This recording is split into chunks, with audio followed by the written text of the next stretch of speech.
Hey there, Bang Ghana addicts. It's Ken Wilford here at Bang again. I am bringing you guys back to see what we have wrought here on this 2004 Volkswagen Jetta. So, I have the new oxygen sensor installed back here. Kind of see it. Yep, right there. And I got the wiring ran down to about middle of the car. So, I had this done a couple days ago.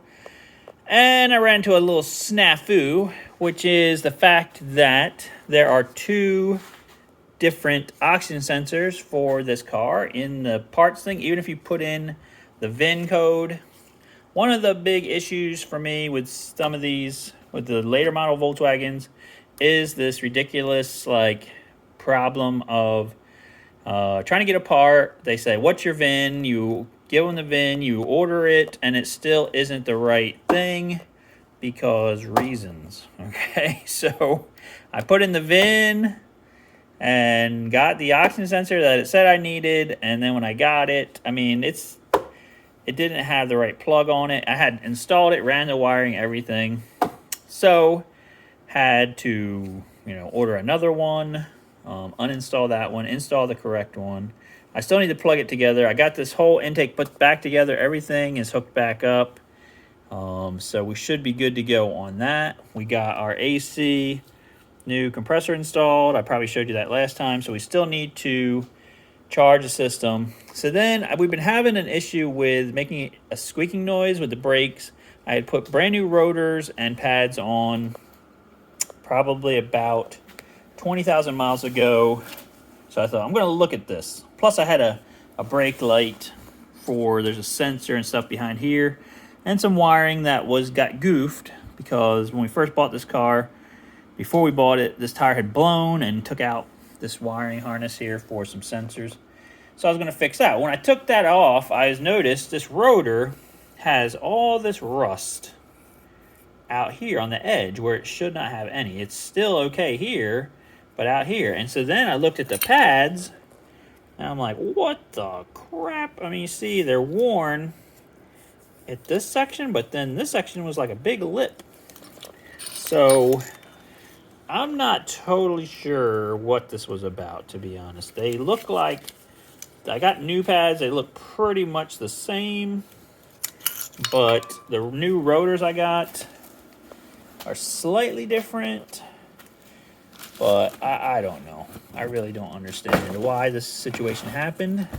But anyway, so then I wound up getting roped into, doing a front brake job on this car.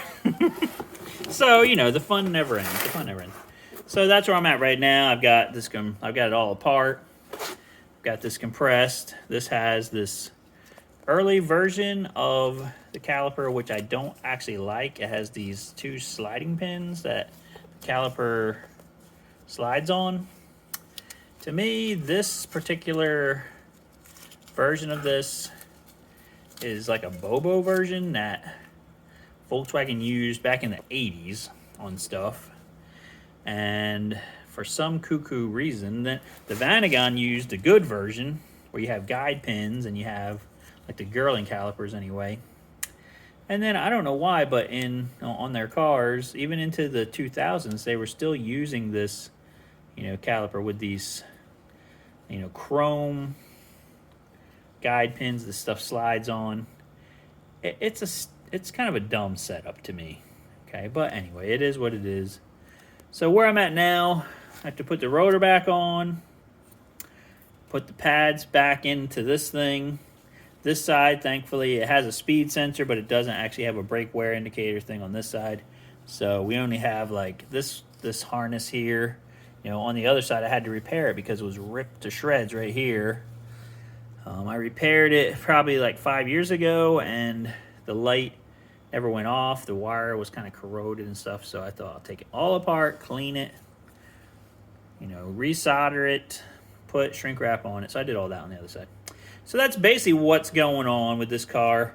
We're winding down. So once I get this brake put back together, then we're down to, basically, and I hook up this oxygen sensor back here about middle of the car. Then we're just down to doing the AC work. So I'll probably bring you guys back on that, show you what's involved there. It's very easy stuff. But that's what's been going on with this car.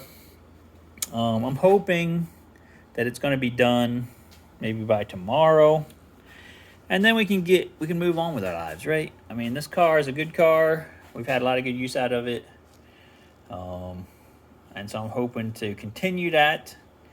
But that's basically what's been happening with this 2000 Jetta. So I guess that's all for now. Like, share, subscribe. We'll see you guys on the next video. Hopefully we will be moving on to this thing, Mr. Green Jeans over here. All right, have a great day, guys. We'll talk to you soon.